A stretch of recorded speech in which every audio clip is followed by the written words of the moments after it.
लोकसभा चुनाव के लिए तीसरे चरण के नामांकन पत्रों की जांच का काम पूरा होने के बाद चुनाव प्रचार ने जोर पकड़ लिया है। सभी पार्टियों के दिग्गज प्रचार में जुटे हैं। प्रधानमंत्री नरेंद्र मोदी आज लोकसभा चुनाव को लेकर 3 राज्यों में जनसभा को संबोधित करेंगे। प्रधानमंत्री नरेंद्र मोदी आज ओडिशा का दौरा करेंगे। यहां वो सुंदरगढ़ और सोनपुर में रैलियों को संबोधित करेंगे। ओडिशा में इस बार लोकसभा और विधानसभा के चुनाव एक साथ हो रहे हैं। इसके अलावा आज प्रधानमंत्री छत्तीसगढ़ और महाराष्ट्र का भी दौरा करेंगे। प्रधानमंत्री छत्तीसगढ़ के बालोद में जनसभा को संबोधित करेंगे।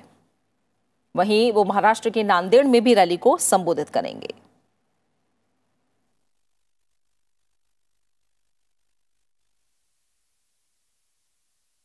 और आइए इस समय हम सीधा रुक करेंगे। ओडिशा में लोकसभा के साथ साथ विधानसभा चुनाव भी हैं और वहां मौजूद है हमारी संवाददाता अनु दीवान। अनु, ओडिशा खास तौर से इस समय काफी अहम राज्य, क्योंकि यहाँ लोकसभा के साथ साथ विधानसभा का भी चुनाव है। प्रधानमंत्री नरेंद्र मोदी खुद यहाँ प्रचार करते नजर आएंगे और आज 2 बड़ी रैलियां भी होंगी उनकी। किस तरह की सरगर्मियां वहां?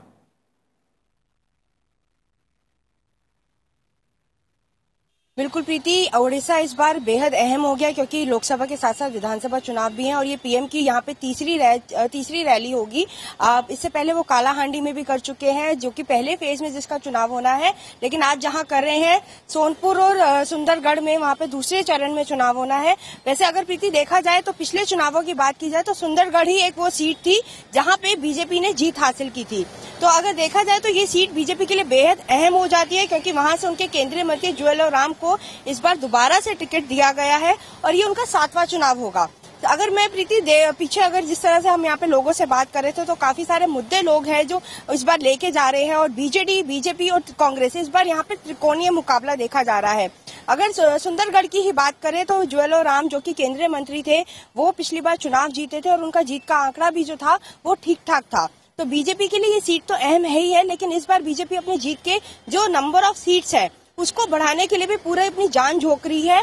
जैसे कि प्रधानमंत्री नरेंद्र मोदी खुद इस बार यहाँ पे ओडिशा में कई तमाम रैलियां कर चुके हैं और आने वाले समय में और उनकी रैलियां भी हैं।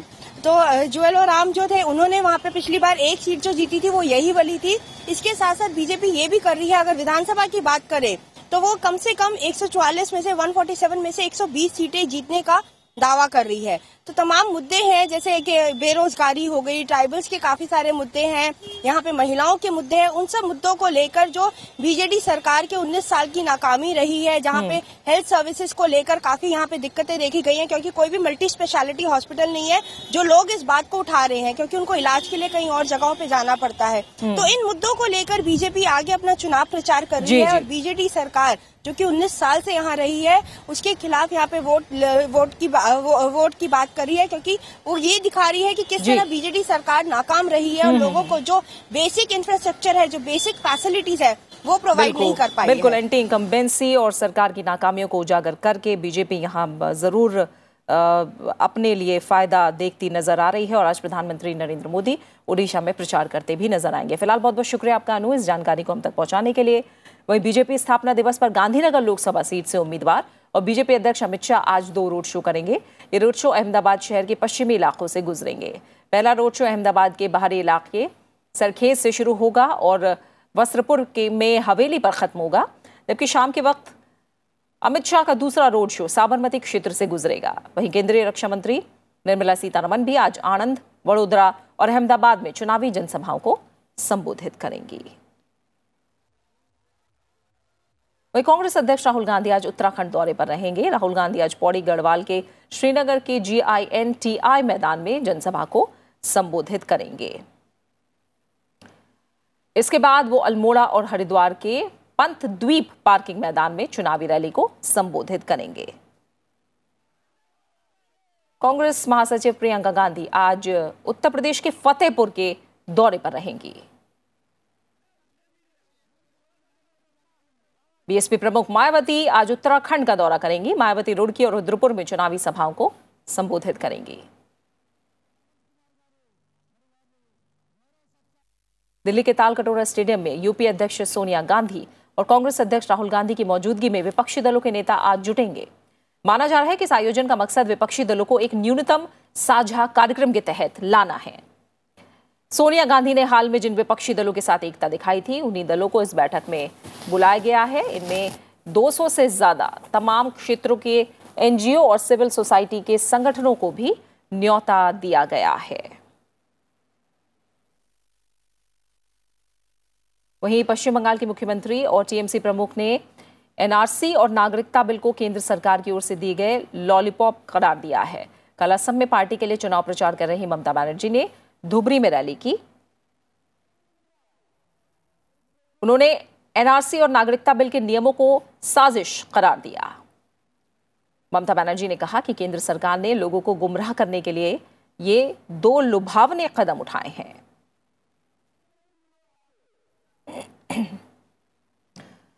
स्वतंत्र और निष्पक्ष चुनाव के लिए निर्वाचन आयोग ने पश्चिम बंगाल और आंध्र प्रदेश में सख्त कार्रवाई की है। आयोग ने कोलकाता के पुलिस आयुक्त अनुज शर्मा और बिधाननगर के पुलिस आयुक्त ज्ञानवंत सिंह को स्थानांतरित कर दिया है। प्रदूषण नियंत्रण बोर्ड के एडीजी राजेश कुमार को कोलकाता का नया पुलिस आयुक्त बनाया गया है, जबकि एडीजी और आईजीपी संचालन नटराजन रमेश बाबू को बिधाननगर का पुलिस आयुक्त बनाया गया है।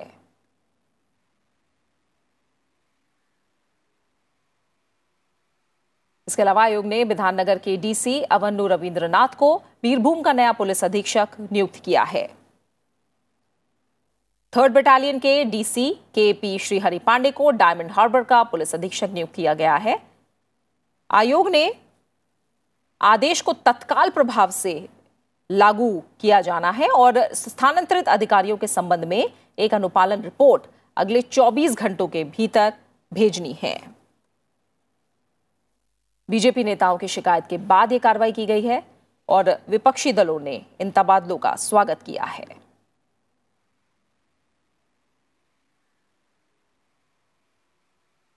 वहीं आयोग ने आंध्र प्रदेश के मुख्य सचिव अनिल चंद्र पुनेठा को पद से हटा दिया है और उनकी जगह 1983 बैच के आईएएस अधिकारी एलवी सुब्रमण्यम को नियुक्त किया है। साथ ही चुनाव आयोग ने पुनेठा को चुनाव से नहीं जुड़े पद पर नियुक्त करने का भी निर्देश दिया।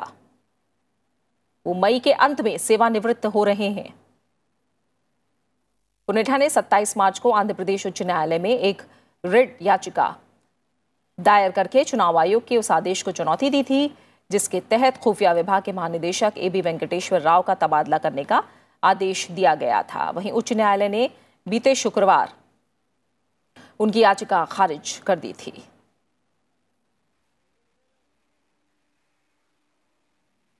और फिलहाल हम रुक करेंगे हमारे संवाददाता अखिलेश सुमन का, जो कि इस समय हमारे साथ फोन लाइन पर जुड़े हुए हैं। अखिलेश, पश्चिम बंगाल में चुनाव आयोग की पूरी कोशिश की स्वतंत्र और निष्पक्ष चुनाव यहां कराए जाए और उसी के तहत हमने देखा कि अब ये बड़ा कदम भी आयोग की तरफ से उठाया गया है। इससे लेकर शिकायत भी की गई थी आयोग में।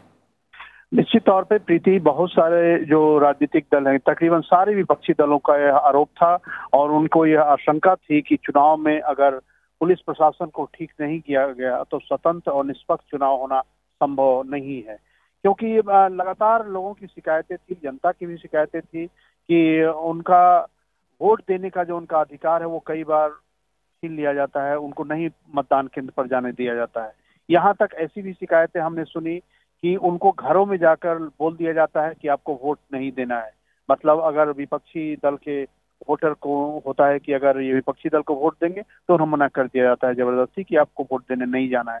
तो इस तरह का माहौल पिछले कई चुनावों में लोगों को झेलना पड़ा था। राजनीतिक दलों ने इसकी शिकायतें की थी और पिछली बार तो लोकल सेल्फ गवर्नमेंट के जो चुनाव हुए थे उसमें तकरीबन 35 से 36 उम्मीदवारों को नामांकन ही नहीं भरने दिया गया था। यह आरोप है विपक्षी दलों का।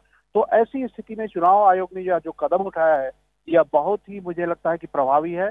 यह पुलिस प्रशासन को एक संदेश है कि आपको निष्पक्षता बरतनी है, किसी भी पार्टी के साथ कोई आपको वैमनस्य नहीं दिखाना है, न किसी भी पार्टी का पक्ष लेना है।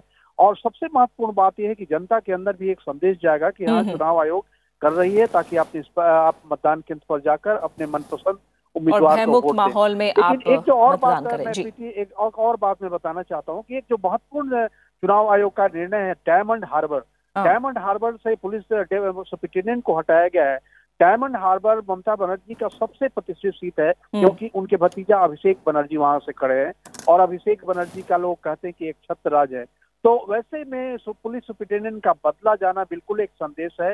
विपक्षी दल के जो उम्मीदवार हैं खड़े हुए, मेन कंटेस्ट संभावना है कि सीपीएम के साथ होगा, तो वहां उन जनता के अंदर एक विश्वास जाएगा कि हाँ, ये आप मतदान करने जा सकते हैं, आप पर कोई दबाव नहीं है। तो मुझे लगता है कि चुनाव आयोग और भी कुछ कदम उठाएगी प्रीति, ताकि जनता के अंदर, सभी क्षेत्रों की जनता के अंदर ये संदेश बिल्कुल। इन्हीं सब पहलुओं के मद्देनजर निर्वाचन आयोग की तरफ से सख्त कार्रवाई की गई है। फिलहाल बहुत बहुत शुक्रिया अखिलेश, इस जानकारी को हम तक पहुंचाने के लिए आपका। आगे बढ़ेंगे। समाजवादी पार्टी के राष्ट्रीय अध्यक्ष अखिलेश यादव ने कल पार्टी का घोषणा पत्र जारी किया। अखिलेश यादव ने कहा कि सामाजिक न्याय से महापरिवर्तन के विचार के साथ हम चुनाव में उतरे हैं।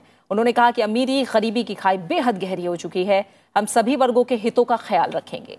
सामाजिक न्याय से महापरिवर्तन एक नई दिशा, एक नई उम्मीद के साथ हमने लक्ष्य तय किए हैं। अखिलेश यादव ने कहा कि बिना प्राइमरी एजुकेशन को ठीक किए कुछ सही नहीं हो सकता। हम तो किसान का पूरा कर्ज माफ करने के पक्ष में हैं। बिना महिलाओं को बराबर का सम्मान दिए विकास अधूरा है। समाजवादी पार्टी ने अपने घोषणा पत्र को विजन डॉक्यूमेंट नाम दिया है। कि किसान खुशहाल तभी होगा जब उसका पूरा का पूरा कर्ज माफ हो जाए।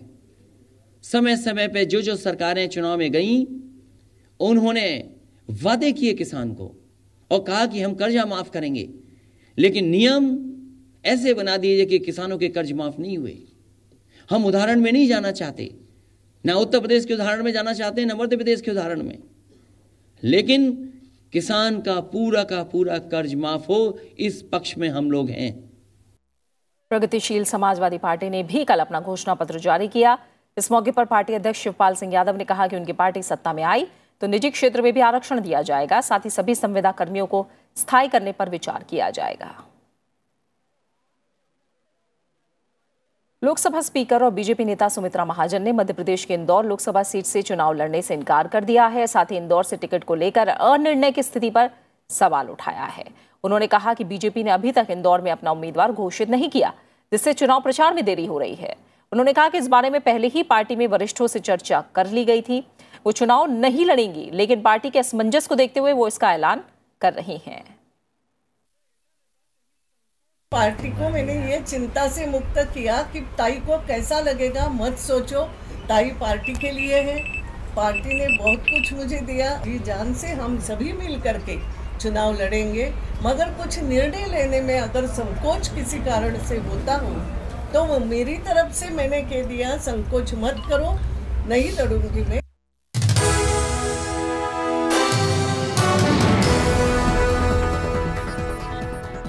बात चुनाव स्पेशल की। लोकसभा चुनाव को लेकर हर मतदाता उत्साहित है। युवाओं और नए मतदाताओं में भी खास जोश दिखाई दे रहा है। हर बार की तरह इस बार भी चुनाव आयोग पहली बार वोट करने वाले मतदाताओं को जागरूक करने में कोई कसर नहीं छोड़ रहा है। चुनाव में पहली बार वोट डालने जा रहे युवा मतदाता अपने इस अधिकार को लेकर उत्साहित हैं। चुनाव आयोग इन युवा मतदाताओं को जोड़ने के लिए महत्वपूर्ण जानकारी मुहैया करा रहा है। देश में पिछले एक हफ्ते में 10 लाख मतदाताओं ने अपना पंजीकरण करवाया है। इसमें से 4 लाख नए मतदाता हैं। हर वोटर के लिए डेली सेम है, इनकी रिक्वायरमेंट है, they have to get registered on the electoral roll and they should carry some identity documents. जो हमने 12 आइडेंटिटी डॉक्यूमेंट्स हमने बोले हैं वो लेकर they can come to the polling station. But सबसे ज़्यादा ज़रूरी है कि उनका नाम वोटर लिस्ट में होना है। इनफैक्ट समरी रिविजन से we have been specifically targeting first time voters as well.